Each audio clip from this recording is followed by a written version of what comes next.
There's a weapon that Iran's military engineers developed quietly over 7 years, photographed in training exercises on the Persian Gulf, tested in simulations by the IRGC's Asymmetric Warfare Division, studied in classified threat assessments by U.S. Navy analysts who described it as a scenario requiring urgent defensive countermeasures. A weapon that combined the disposability of a drone with the explosive power of a naval mine and the guidance system of a precision-guided missile. It is called an uncrewed surface vessel, a drone boat, a kamikaze ship, and on March 1st, 2026, Iran used it in combat for the very first time in history, not as a test, not in a training exercise, against a real oil tanker in international waters, 52 nautical miles off the coast of Muscat, Oman, with 21 crew members on board from India, Bangladesh, and Ukraine. The explosion destroyed the main engine room, set the ship ablaze, killed one Indian crew member, and sent a message that no amount of American air power, no number of destroyed Iranian frigates, and no quantity of MK-48 torpedoes can erase. Iran does not need a navy to sink the world's oil supply. Welcome to War Overwatch, where we go beyond the headlines and give you the strategic picture that no mainstream outlet will correctly frame. If you're new here, you found the right channel. Hit subscribe right now because what you're about to understand is the single most important development in maritime warfare since World War II. And it is happening in real time off the coast of Oman, in the waters through which 20% of the world's entire daily oil supply is supposed to flow. Supposed to flow, because it isn't flowing anymore. The Marshall Islands flagged product tanker MKD VYOM was carrying approximately 59,463 metric tons of cargo when Iran's uncrewed surface vessel found it. The maritime security firm Ambry confirmed to the war zone that this was the first time in this conflict, and the first time in Iran's military history, that an Iranian USV successfully struck a commercial vessel in combat. Not a simulated strike, not a warning pass, a direct hit, explosion, fire, one dead, and then it happened again. Because the MKD VYOM was not the only tanker struck in the first 36 hours of Operation Epic Fury. It was not even the most dramatic. The Palau-flagged Skylight was hit 5 nautical miles north of Kasab, Oman, forcing the complete evacuation of its crew. It sank. The Gibraltar-flagged Hercules Star was struck off the UAE coast, confirmed by the UK Maritime Trade Operations Center. The US-flagged Stena Imperative took at least 2 direct hits from a suspected Iranian projectile while docked at the port of Bahrain. Not in open water, not in a transit lane, in port. And the Sea Ladana reported an additional incident with GPS spoofing and jamming indicators. 4 tankers struck within 36 hours in 4 different locations, off 4 different coastlines. And here's the fact that the maritime security analysis firm Windward published in its March 2nd Iran War Maritime Intelligence Daily that every shipping executive, every energy trader, and every government official overseeing national energy security needs to understand. The Joint Maritime Information Center found no association that would make these vessels viable candidates for targeting an attack. Read that again. The Skylight, the MKD VYOM, the Hercules Star, the Stena Imperative. They were not military vessels. They were not carrying weapons. They were not flagged by countries that participated in Operation Epic Fury. They were not sanctioned entities or IRGC-linked ships. 2 of the 4 had no identifiable connection to the United States or Israel at all. Iran was not targeting enemies. Iran was targeting the concept of safe passage. This is the strategic distinction that changes everything about what is happening in the Strait of Hormuz right now. And it is the distinction that no morning news segment, no Pentagon press conference, and no White House briefing has yet framed with the precision it demands. Iran's drone boats are not weapons of war in the conventional sense. They are weapons of economic denial. Their targets are not military assets. Their target is the collective willingness of the global shipping industry to attempt transit of the world's most critical energy corridor. And, by that measure, those 4 tanker strikes in 36 hours have already succeeded beyond anything a fleet of frigates could have achieved. Shipping traffic through the Strait of Hormuz has collapsed by approximately 85% since Operation Epic Fury began. That figure comes from Kepler's maritime data analyst Dimos Empatsidis, who told Hunter Brook that, as of March 2nd, only 6 vessels had crossed the strait with active AIS signals. 6! In a waterway that normally handles the daily transit of approximately 20 million barrels of crude oil and petroleum products. 6 vessels. One of them was subsequently bombed by Iran. Maersk suspended all transits. Hapag-Lloyd suspended all transits. CMA-CGM suspended all transits and imposed an emergency conflict surcharge ranging from $2,000 per 20-foot container to $4,000 for specialty equipment. MSC did not just suspend Gulf transits. MSC suspended all worldwide cargo bookings to the Middle East. Every container scheduled to move to or from the Gulf, suspended, worldwide. Japanese shipping lines NYK, Mitsui OSK, Lines and Kawasaki Kisen have halted all Hormuz operations. Vessels are standing by or anchored in safe waters outside the strait. And then came the insurance market. Steamship Mutual issued a formal notice of cancellation of war risks coverage for the Persian Gulf and adjacent waters, effective 72 hours after midnight GMT on March 1st. Not a premium increase, not a risk elevation, a cancellation. The insurance that makes it legally and financially possible for a ship owner to send a vessel through the Strait of Hormuz has been withdrawn entirely from March 5th forward. Without war risk coverage, a ship owner who sends a tanker through the strait is not accepting elevated financial risk. They are accepting complete, unlimited, uninsured liability for every barrel of cargo, every piece of equipment, and every human life on board. No institutional ship owner on Earth does that. No bank that finances the vessel will permit it. No cargo owner whose product is aboard will allow it. The insurance market has not priced in the risk of the Strait of Hormuz. It has walked away from the risk of the Strait of Hormuz entirely. And this is the outcome that Iran designed its drone boats to produce. Not directly, not in a single strike, but through the accumulation of demonstrated threat that converts theoretical risk into actuarial impossibility. Here's what makes the Iranian uncrewed surface vessel program uniquely dangerous in a way that no previous Iranian naval capability has been, and why the destruction of Iran's conventional fleet, as comprehensive and historically unprecedented as that destruction has been, does not solve the problem that Iran's drone boats represent. A conventional warship requires trained crew, maintenance, fuel, logistics infrastructure, and a port to return to. The United States and Israel have spent 5 days systematically eliminating every Iranian port capable of supporting surface naval operations. They have struck Bandar Abbas, Konarak, Chabahar. They have sunk or destroyed more than 20 Iranian surface combatants. They have put a hole in Iran's most capable submarine. They have eliminated every Iranian naval vessel from the Persian Gulf, the Strait of Hormuz, and the Gulf of Oman.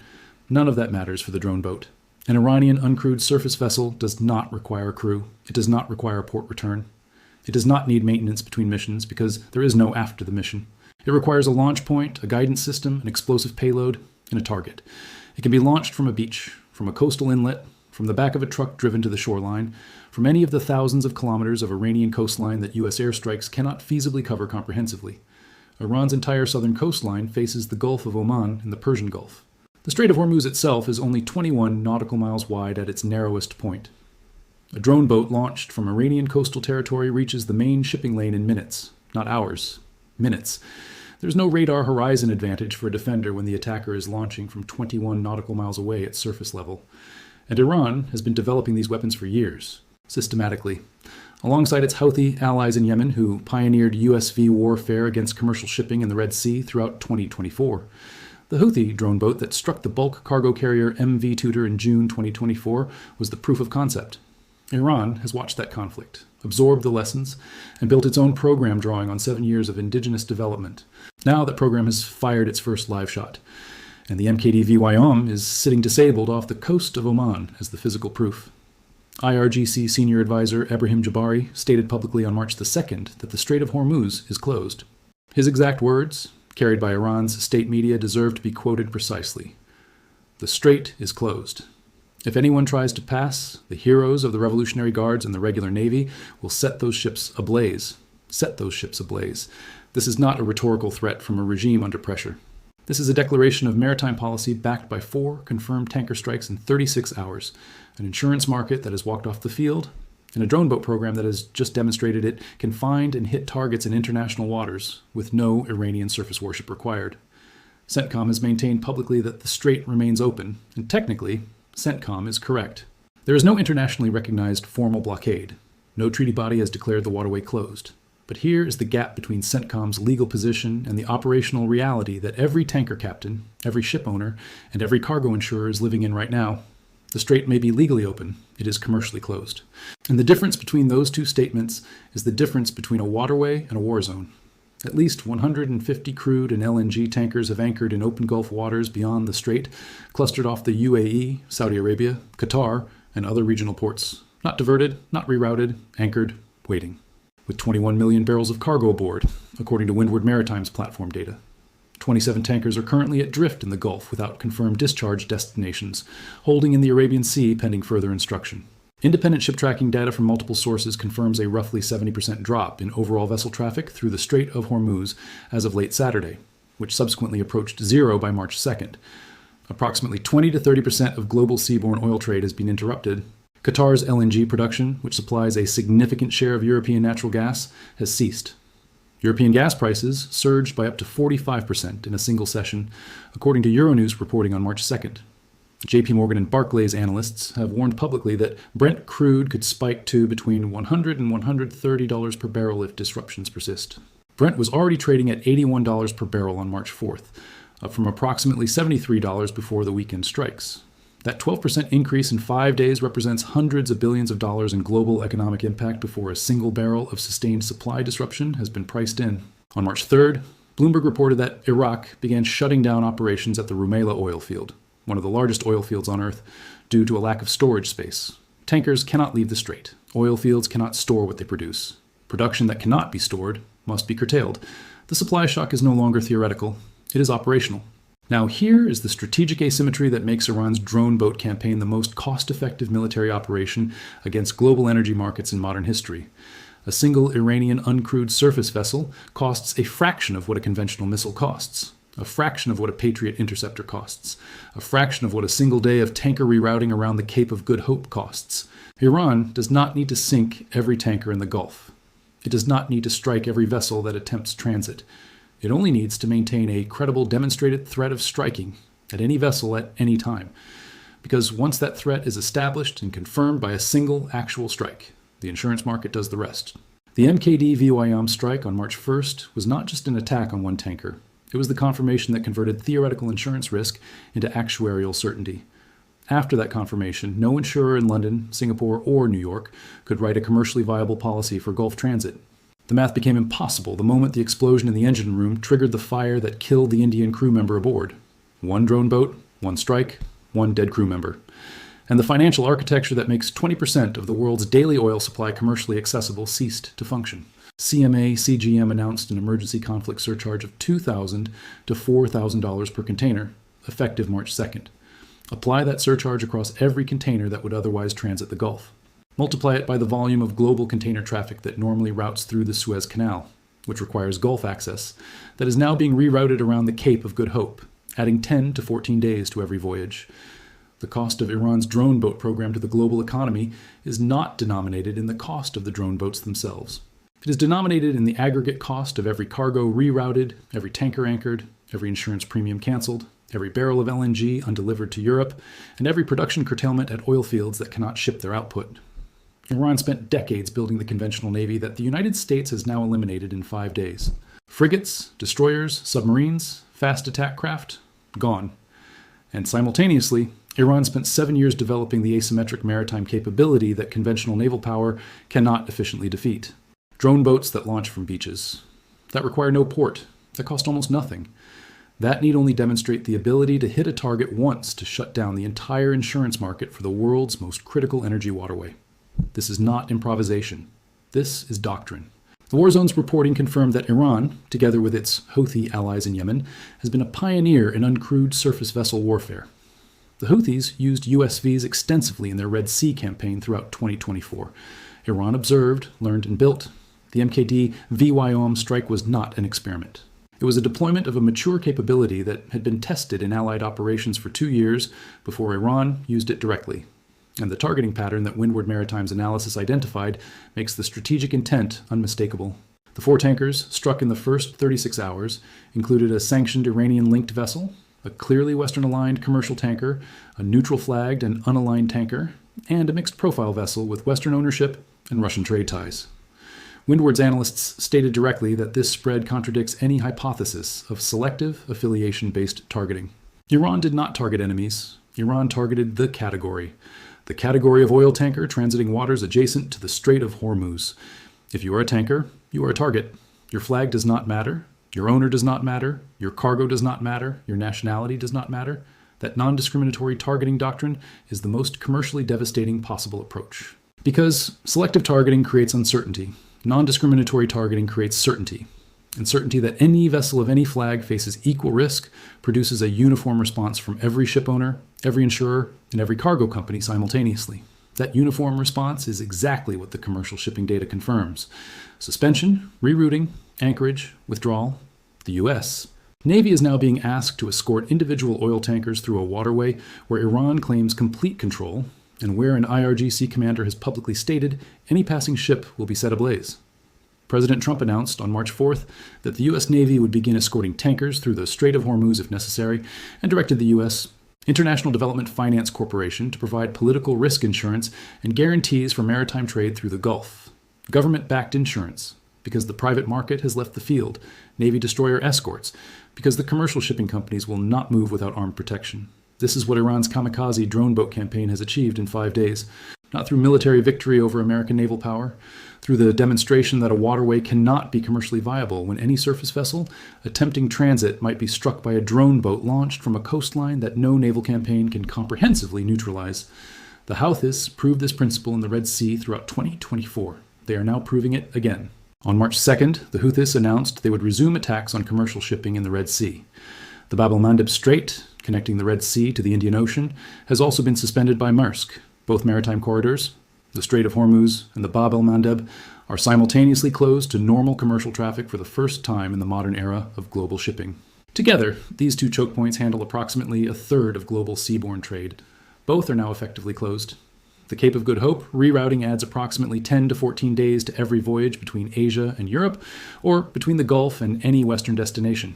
At current fuel costs and crew costs, adding 10 to 14 days to a voyage adds tens of thousands of dollars per transit per vessel. Across the volume of traffic that normally uses both routes, the aggregate daily cost to global commerce is measured in hundreds of millions of dollars per day, with no announced timeline for resolution. This is the financial mathematics of Iran's drone boat strategy, not measured in what the drone boats cost to build and launch, measured in what the threat of drone boats costs the global economy per day that the threat remains credible and unresolved. And the resolution that would make the threat non-credible, physically occupying or neutralizing every kilometer of Iranian coastline capable of launching an uncrewed surface vessel, is not achievable through air power alone. It is not achievable through submarine warfare. It is not achievable through the systematic destruction of Iran's conventional naval fleet, however comprehensively that destruction has been executed. You cannot torpedo a beach. You cannot sink a truck that drives a drone boat to the shore. You cannot strike a launcher that does not exist until the moment it is deployed and has already fired. This is the asymmetric truth that Iran's military planners understood when they invested in uncrewed surface vessel technology alongside their conventional naval development. The conventional fleet was always going to lose a direct confrontation with American naval power. That was never in question. The question was what capability would survive the loss of the conventional fleet and continue to impose cost on the adversary. The answer was the drone boat program, the beach launch, the coastal threat that requires no port, no crew, no logistics chain, and no return journey. Iran's Navy is gone. Its drone boat program is not. And on March 1st, 2026, 52 nautical miles off the coast of Muscat, the MKD VYOM became the proof of concept that every energy trader, every insurance underwriter, every shipping executive, and every government with citizens who fill their vehicles with fuel needs to understand. The world's oil supply does not flow through a pipe. It flows through ships, and ships require crews. Crews require safety. Safety requires insurance. Insurance requires actuarial viability. And actuarial viability disappears the moment a drone boat demonstrates the ability to find and destroy a vessel of any flag in international waters without warning. That demonstration happened on March 1st. The fire that killed the Indian crew member aboard the MKD VYOM was the moment the demonstration became confirmation. And the confirmation has produced the collapse of Gulf commercial shipping that is now visible in every shipping tracker, every insurance notice, every cargo booking suspension, and every oil price forecast from JP Morgan and Barclays warning of $100 to $130 crude. Iran's supreme leader is dead. Its air defense is degraded. Its conventional navy has been eliminated in 5 days. Its nuclear facilities were destroyed in 2025. And its drone boats are still on the beaches, still on trucks parked at coastal inlets, still capable of being deployed in minutes against any vessel attempting transit of a 21-mile-wide strait. That is the war that no one modeled. The war where the Navy is gone, but the threat to shipping persists. The war where 20% of the world's daily oil supply remains commercially inaccessible, not because a fleet is blockading it, but because a drone boat that costs almost nothing has made the insurance market impossible. Share this video to every contact you have right now. Iran used a kamikaze drone boat in combat for the very first time in history on March 1st, 2026. 4 oil tankers were struck in 36 hours, vessels of mixed flags with no identifiable military connection. Shipping traffic through the Strait of Hormuz has fallen by approximately 85%. Maersk, Hapag-Lloyd, MSC, and CMA CGM have all suspended Gulf transits. War risk insurance has been canceled entirely for the Persian Gulf effective March 5th.